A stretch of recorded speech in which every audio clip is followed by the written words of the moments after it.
Hello guys, welcome to my channel Crick speaks Telugu. IPL లో అన్ని teams గురించి మనం మాట్లాడుకుంటూ వస్తున్నాం. ఇంకా లాస్ట్ గా మిగిలింది ఢిల్లీ క్యాపిటల్స్. మరి ఢిల్లీ క్యాపిటల్స్ ఈసారి ఆక్షన్ ఎలాంటి ప్లేయర్స్ కొన్నారు, వాళ్ళు ప్లేయింగ్ లెవెన్ ఎలా ఉండబోతుంది అనేది ఈ వీడియోలో తెలుసుకుందాం. Let's starts hour video. ఎవరైతే ముందుగా నా ఛానల్ ఫస్ట్ టైం చూస్తున్నారో ఛానల్ సబ్స్క్రైబ్ చేయండి, అలాగే లైక్ చేయండి, షేర్ చేయండి. ఢిల్లీ క్యాపిటల్స్ అంటే ఒకప్పుడు ఫుల్ ఇండియన్ బ్యాటింగ్ కోరుతూ ఉండేది. శిఖర్ ధవన్ కానీ, పృథ్వీ షా కానీ, అయ్యర్ కానీ, రిషబ్ పంత్ కానీ, అలాగే అభిషేక్ పోరా లాంటి వాళ్ళు వీళ్ళంతా ఫుల్ ఇండియన్ బ్యాటింగ్ కోరుతూ ఉండేది. ఢిల్లీ క్యాపిటల్స్ సీజన్ మారుతూ ఉండే ఒక్కొక్క ప్లేయర్స్ రిలీజ్ చేసుకుంటూ ఉంటే లాస్ట్ అంతకుముందు అయితే రిషబ్ పంత్ కెప్టెన్గా ఉండేవాడు. ఎప్పుడైతే రిషబ్ పంత్ కెప్టెన్గా వెళ్ళిపోయాడో అప్పుడు వాళ్ళు ఫాఫ్ డు ప్లెసిస్ని కెప్టెన్గా తీసుకున్నారు. అలాగే కొన్ని మ్యాచ్లకి అక్షర్ పటేల్ కెప్టెన్గా చేశాడు. అలా కెప్టెన్ మారడంతో వాళ్ళు ప్లే ఆఫ్ దాకా రాలేకపోయారు. మరి ఈసారి అక్షర్ పటేల్ ఫుల్ కెప్టెన్గా చేయబోతున్నాడు. బాపు చేతిలోకి మొత్తం వెళ్ళిపోయింది టీం మొత్తం. మరి ఎట్లా ముందు నడిపిస్తాడని చూసుకోవాలి. మరి ఢిల్లీ క్యాపిటల్స్ ఈసారి ఆక్షన్లో ఎలాంటి ప్లేయర్స్ని తీసుకున్నారంటే ఫుల్ డొమెస్టిక్ ప్లేయర్స్ మీద ఫోకస్ చేశారు.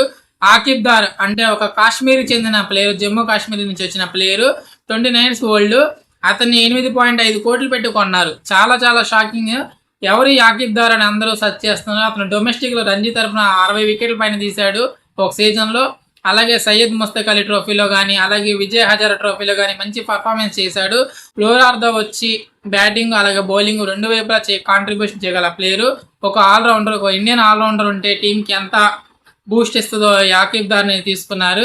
మరి ఆకిబ్ దార్ 8.5 కోట్లు పెట్టి తీసుకోవడం కరెక్టా కాదు మీరు కామెంట్ చేయండి. అలాగే డేవిడ్ మిల్లర్ లాంటి వాళ్ళు, దుష్మంత్ చమీరా లాంటి వాళ్ళు, బెన్ డెకెట్ లాంటి వాళ్ళని, అలాగే పతుమ్ నిశంక లాంటి వాళ్ళని తీసుకున్నారు ఆక్షన్లో. బట్ బెన్ డెకెట్ మధ్యలో వచ్చేసి ఇంకా ఇంటర్నేషనల్ కెరీర్ మీద ఫోకస్ చేయాలని అతను వెళ్ళిపోయాడు ఐపీఎల్ నుంచి.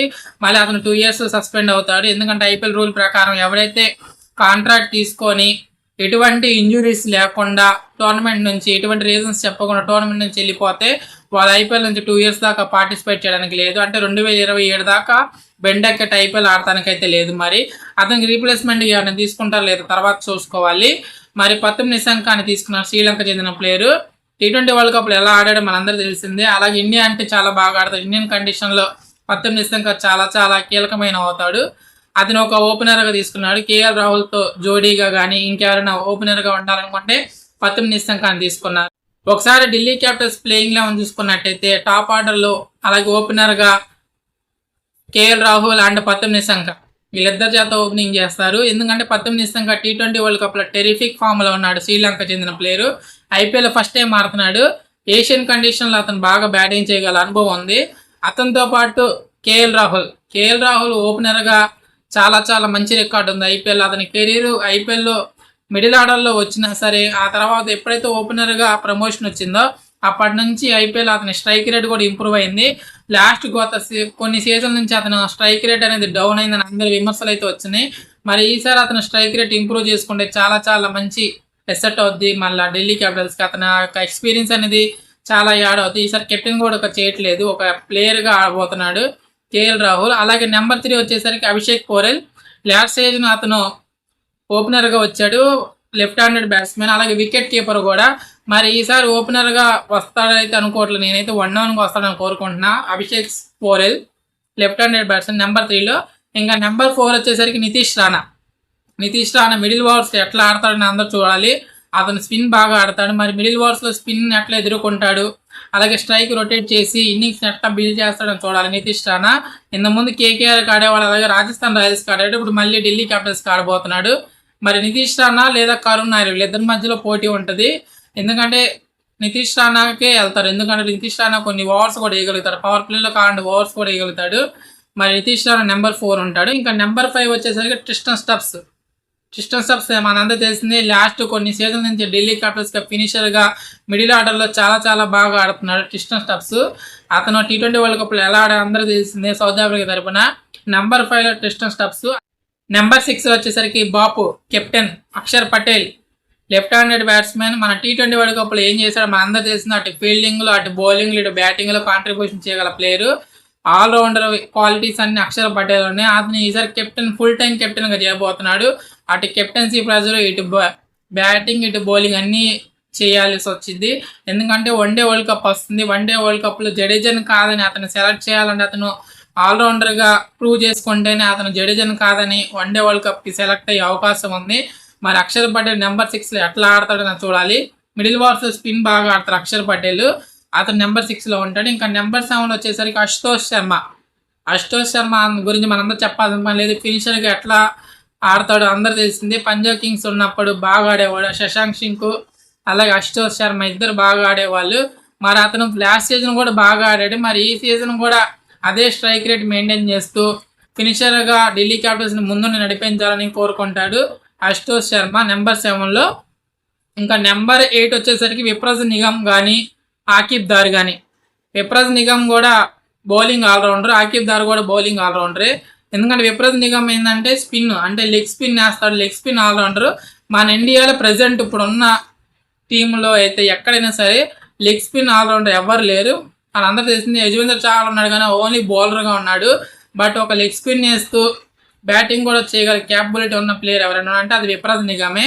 అతని కనుక బాగా క్లిక్ అవుతే ఇండియన్ టీంకి వచ్చే అవకాశాలు అయితే చాలా చాలా దండిగా ఉన్నాయి.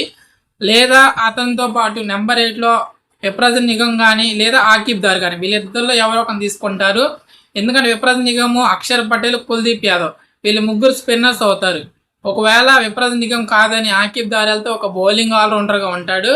మరి టీం మేనేజ్మెంట్ ఎలా తీసుకునేది చూడాలి. ఒక స్పిన్ పిచ్చెస్ వస్తే విప్రజ్ నిగమ్ వైపు వెళ్తారు, అలాగే సీమింగ్ కండిషన్స్ వస్తే ఆకిబ్ దార్తో వెళ్తారు. మరి వీళ్ళిద్దరు ఎవరో ఒకరు తీసుకుంటారు. నేనైతే ఫస్ట్ ప్రిఫరెన్స్ విప్రజ్ నిగమ్కి ఇస్తున్నాను, అతను నెంబర్ 8లో ఉంటాడు. ఇంకా నెంబర్ 9 వచ్చేసరికి మిచెల్ స్టార్క్ కొన్ని మ్యాచ్లకి అవైలబిలిటీగా ఉండడని అందరూ అంటున్నారు. అంటే ఎందుకంటే ఆస్ట్రేలియా నుంచి ఇంకా క్లియరెన్స్ రాలే, ఎన్ఓసి ఇంకా రాలా. మరి అతను టీంలో ఉన్నాడా లేదైతే ఇంకా అయితే అప్డేట్ అయితే రాలా. ఒకవేళ ఉంటే ఖచ్చితంగా అతను ఆడతాడు. ఇంకా నెంబర్ 9లో మిచెల్ స్టార్క్. నెంబర్ 10లో వచ్చేసరికి కుల్దీప్ యాదవ్ గురించి మనందరూ తెలిసింది. ఎప్పటి నుంచో ఢిల్లీ క్యాపిటల్స్కి ముందుండి నడిపిస్తున్నాడు. అతను మిడిల్ ఓవర్స్లో అతను ఎట్లా బౌలింగ్ చేస్తాడు, ఎకనామికల్గా ఎట్లా బౌలింగ్ చేస్తాడు అనేది అందరి దృష్టి అతని మీద ఉంటుంది. అలాగే అతను వన్డే వరల్డ్ కప్ దృష్ట్యా కూడా అతని ఫామ్ కూడా ఇంప్రూవ్ చేసుకోవాలి. T20 వరల్డ్ కప్లో అన్ని మ్యాచ్లు ఆడలా, వరుణ్ చక్రవర్తిని ఆడించారు అతను కాదని. మరి అతను ఎట్లా ఢిల్లీ క్యాపిటల్స్ ముందుండి నడిపిస్తాడు. ఈ యొక్క టీంకి అతనే primary bowler. Kuldeep Yadav number 10లో. ఇంకా నెంబర్ 11లో వచ్చేసరికి ముఖేష్ కుమార్ ఒకనొక టైంలో ఇండియాకి 3 ఫార్మాట్లో డెబ్యూ చేసిన ప్లేయర్, అలాగే ఇంపార్టెంట్ బౌలర్ కూడా. గత కొన్ని సీజన్లుగా అతను సరైన ఫామ్లో లేడు, సరైన అవకాశాలు రాక ఇంజురీ కన్సర్న్స్ వల్ల అతను బౌలింగ్ అనేది డౌన్ అయ్యింది. డెత్లో కానీ అలాగే పవర్ ప్లేలో మిడిల్ ఓవర్స్ ఎట్లా బౌలింగ్ చేస్తాడో చూసుకోవాలి. మరి ముఖేష్ కుమార్ ఇండియన్ టీంకి మళ్ళీ వస్తాడు రాదంటే చాలా చాలా కష్టం అని చెప్పాలి. బట్ ఈ యొక్క టీంకి అయితే అతనే కొంచెం ముందుండి ఒక ఇండియన్ తరపున ప్రైమరీ బౌలర్గా ఉన్నాడు ముఖేష్ కుమార్ నెంబర్ 11లో. ఇంకా ఇంపాక్ట్ ప్లేయర్కి వచ్చేసరికి నటరాజన్తో వెళ్తారా, సమీర్ రిజ్వీ ఉన్నారు. బట్ బ్యాటింగ్ కావాలంటే సమీర్ రిజ్వీ ఉన్నాడు, అలాగే బౌలింగ్ కావాలంటే నటరాజన్తో వెళ్తారు. మరి నటరాజన్ ఎందుకు ప్లేయింగ్ లెవెల్లో లేడంటే అతని ఫిట్నెస్ ఇష్యూ, ఇంజురీ కన్సర్న్స్, ఎక్కువ ఇంజురీ అవుతూ ఉంటాయి కాబట్టి డెత్లో కూడా బౌలింగ్ చేయాలి కాబట్టి నటరాజన్ ఇంపాక్ట్ ప్లేయర్గా తీసుకు. మరి ఢిల్లీ క్యాపిటల్స్ ఒకసారి ఫైనల్కి వచ్చింది, ముంబై చేతిలో ఓడిపోయింది 2020లో. మరి ఇంకోసారి ఫైనల్లోకి రావాలని అందరూ కోరుకుంటారు. మరి ఒకసారి ఈ యొక్క ప్లేయింగ్ లెవెన్ చూసుకున్నట్టయితే ఓపెనర్గా కేఎల్ రాహుల్, అలాగే పతుమ్ నిసంగ, నెంబర్ 3లో అభిషేక్ పోరెల్, నెంబర్ 4లో నితీష్ రాణా, నెంబర్ 5లో అక్షర్ పటేల్, అలాగే నెంబర్ 6లో ట్రిస్టన్ స్టబ్స్, నెంబర్ 7లో అశుతోష్ శర్మ, నెంబర్ 8లో ఆకిబ్ దార్ కానీ విప్రజ్ నిగమ్ కానీ, నెంబర్ 9లో స్టార్క్, నెంబర్ 10లో కుల్దీప్ యాదవ్, నెంబర్ 11లో ముఖేష్ కుమార్. ఇది నా యొక్క ప్లేయింగ్ 11. మరి ఈసారి ఢిల్లీ క్యాపిటల్స్ ఫైనల్కి వస్తా రాదా, మరి ఈసారైనా ఫస్ట్ టైం ట్రోఫీ గెలవదా అనేది మీరు కామెంట్ చేయండి. అలాగే ఇలాంటి క్రికెట్ అప్డేట్స్ కోసం నా ఛానల్ సబ్స్క్రైబ్ చేయండి. Thank you, bye.